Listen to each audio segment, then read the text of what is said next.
So that in the background is a junior Rotax. They'll be out next. That's the 20 of Catherine Potter. That's her kart waiting to make its way down onto the dummy grid once the minis have left. Here is your grid then for our Minimax opening heat for the day for them. Lewis Goff, who comes into this one 3 points behind championship leader Jared Fox-Whiteley. He starts on pole position. Just wait for heat number 2 though. Fox-Whiteley's on pole for that, and for the final heat of the day, they start almost alongside each other in 8th and 9th respectively. Joining him on the front row is our 2022 Honda Cadet champion Harris Roberts. He makes the early switch, having won the championship at Houghton Park, into the Minimax class, and he'll start his first outing here in the Cadet Kart Championship from the front row alongside Goff. Freddie Lyons and Leon Barlow on the second row, Benjamin Lee and Jared Fox-Whiteley, the championship leader, on row number 3. Then it's Jack Burgess and Ben Adrian, with Oliver Fabricius completing your 9 runners.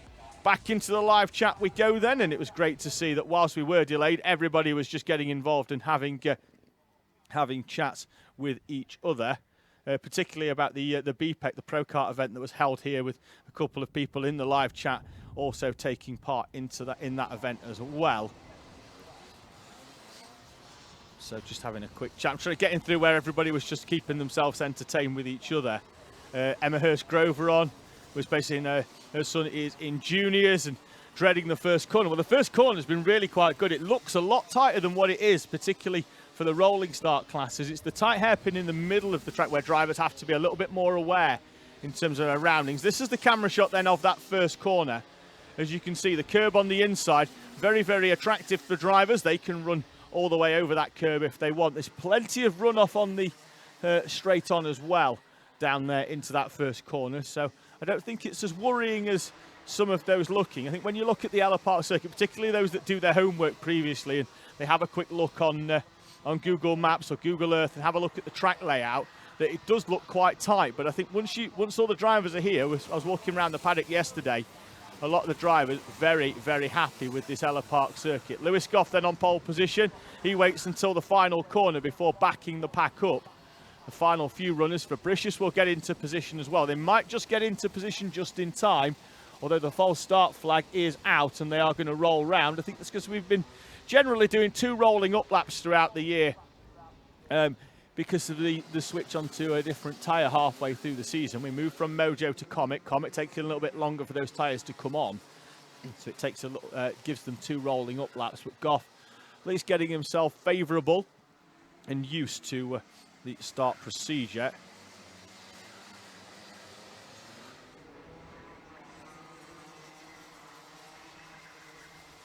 So I'm just having a quick chat. Comment coming in from ETA Nico. Just saying, my mum's the same. She has to sit in the car. I know so many parents that once the race has started, or for some of them, that they don't watch any of the race. They'll listen to it over the PA maybe, but they won't watch any of the racing that their child is in, and then we'll just go and collect them from down there, just because the nerves, whilst the driver, once the helmet goes on, a lot of the nerves are just washed away. It's those watching that it's difficult for. Through we come then, and Minimax heat number 1 is underway with Goff immediately going to the inside. Roberts runs all the way around the outside, expecting a move from Leon Barlow down the inside, and good awareness, as you'd expect from the Honda Cadet champion, to leave plenty of room on the inside, and he drives all the way around the outside into second place. It could be short-lived though, as Goff, as Barlow makes the move down the inside, gets alongside, a little bit of a nudge. Already though up into 4th place from 6th is Jared Fox-Whiteley. He's on the back of Leon Barlow, bringing Ben Adrian as well for company. He started in 7th place, he's up into 5th place. There's going to be a move down the inside. Saw that one coming from a mile back from Jared Fox-Whiteley. He's down the inside. Barlow goes wide and Ben Adrian is through. Then there's a dive back down the inside by Leon Barlow, and the damage limitation is only to 1 place. Over the line they come then for the first time. Lewis Goff leading from Harris Roberts and Jared Fox-Whiteley, with Leon Barlow, Ben Adrian, Benjamin Lee. As there we see a move down the inside. That's the 94 of Jack Burgess. He goes down the inside. I think was it of Oliver Fabricius? No, it's Benjamin Lee. Fabricius already finding a way through, and he is up into 6th place. That's going to put Burgess into 7th, Lee in 8th place, Freddie Lyons running in 9th. Now this is going to be very interesting to see how Jared Fox-Whiteley fares with Harris Roberts, who has a quick look over his shoulder. Does Roberts. Goff hasn't broken away too much, but he's going to need Fox Whiteley to get through in the next lap or so on Harris Roberts. What he doesn't want to do is risk everything and come out with nothing as they head down towards Shoemakers. The corner where the overtake needs to be done into the first part, as the carts don't run too wide, almost hugging the white line on the inside, going at most a cart width wide, but that's going to involve a lot of bravery and a huge amount of compliance for the other driver to allow the move to come down the inside there. Fox Whiteley goes wider into that corner to sort of open it up a little bit and potentially make the move down the inside. There he is down into Holmes and finds a way through. That one lined up down at Barney's, that tight right-hand hairpin into the opening radius left by taking a wider line in to maximise his exit speed. And Jared Fox Whiteley is up into second place. Because of the way the points work, obviously with a drop provision, it's 7 from 8. But Lewis Goff, the points difference between the heats in terms of the top 3 is 1 point, although the points not really adding up until the end of the day when it's calculated on a round by round basis, then with one dropped. But they will go into that final race of the day with that 3 points difference, and it could be feasibly be a case of whomever finishes in front of the other will leave Ellough Park as the 2022 Minimax champion. Currently running 1 and 2, Goff from pole position, as we see Fabricius going down the inside of Harris Roberts, who has a quick look over his shoulder to see Leon Barlow behind. So Fabricius has really come through the field here. He's got past Adrian Barlow and Harris Roberts. Now it's Barlow's turn to go down the inside of Roberts. That's going to allow Ben Adrian to get alongside as well. He might even do them both here. Ben Adrian takes full advantage of Leon Barlow going down the inside, the door open, down the inside of Roberts into one corner, and then does Leon Barlow on the run down towards O'Rossi. The move done before they even turned left. And Ben Adrian, a driver who, even when I was speaking to him yesterday, normally takes a little bit of time to come alive. He really is what I call an afternoon driver. Doesn't really engage fully. But then when it comes to the afternoon, he's a driver that is really capable of running right at the front. And if he can put the morning together with it, has got a real chance of a podium finish here today at Ellough Park. Already up into 4th place, having started the day in 7th. The field, though, really tight behind him. They've still got Leon Barlow for company as they run down the straight in the middle of the circuit. And behind them, Roberts in front of Burgess and Benjamin Lee, all still nose to tail. The gap for the lead, 0.4 of a second. We haven't really seen much of it, but I get the feeling, certainly from looking out the window, that that gap is not 0.4 of a second anymore. Keep an eye on the top left corner. It was 0.4. We're down to 1.5 of a second with 3.5 minutes remaining. Your race leader, Lewis Goff, looks over the shoulder. Jared Fox Whiteley now right on the rear number board. He probably can't even see the number 4. He's that close to it. And now Lewis Goff, even with 3 minutes remaining, starts to defend this lead. We're only just beyond half race distance, bearing in mind that it's +1 lap. And the lap times here around this Ellough Park circuit, 44 seconds. So 4 minutes remaining in this 8-minute +1 lap.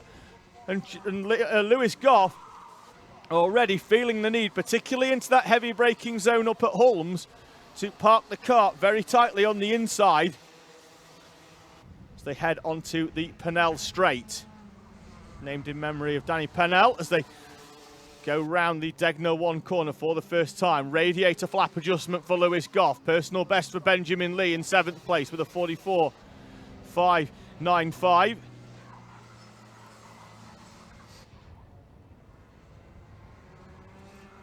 And I feel here that Fox Whiteley might just be having a 2 or 3 lap scouting exercise of Lewis Goff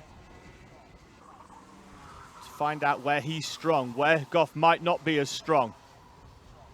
Not only for this race, but for the races coming up as well. Remember, heat number 3, it will be Fox Whiteley and Goff, 8th and 9th in the random grid. For the next one, it's going to be Fox Whiteley with the prime berth going off pole position.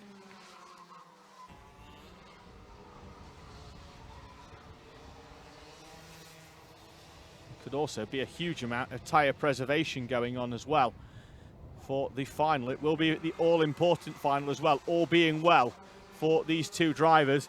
They will go into that final race of the day knowing that it is a straight shootout between the two of them, the two perennial front runners of this Minimax class throughout the 2022 season.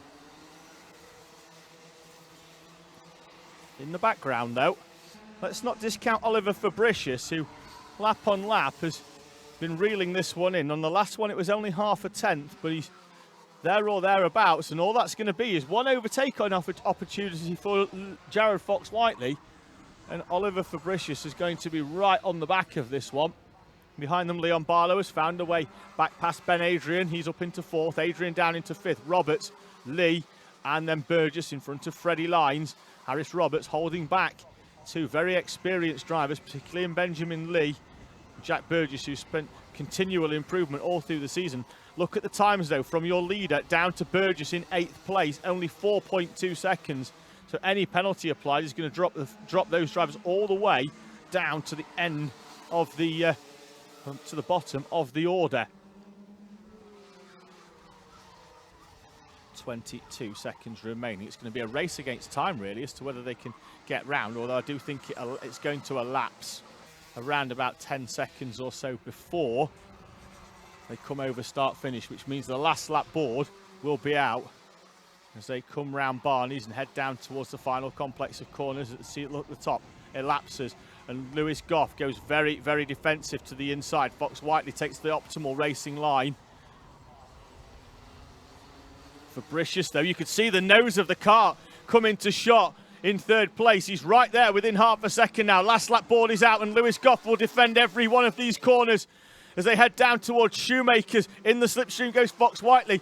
There's no, Fabricius could take full advantage here. Remember, Ben Adrian made 2 overtakes in 1 corner earlier on. Fabricius could get through on them both here. Fox-Whiteley with the cutback as they head down towards O'Rossi's, and Fox-Whiteley, who hasn't led a single corner of this race, will lead with half a lap to go down towards Barney's for the final time. Now it's Fox-Whiteley's turn to defend. White lines it down the inside into Wound, and Lewis Goff sends a move from out of nowhere through into the lead to retake the lead. Fox-Whiteley will have to settle for second, but he's still being hounded by Oliver Fabricius. The scene set in the final lap here for a mouth-watering championship battle between Lewis Goff and Jared Fox-Whiteley. Goff taking the victory by 1/10 of a second as he dives down the inside into Alan Wound. It looked like Fox-Whiteley had it done down the inside.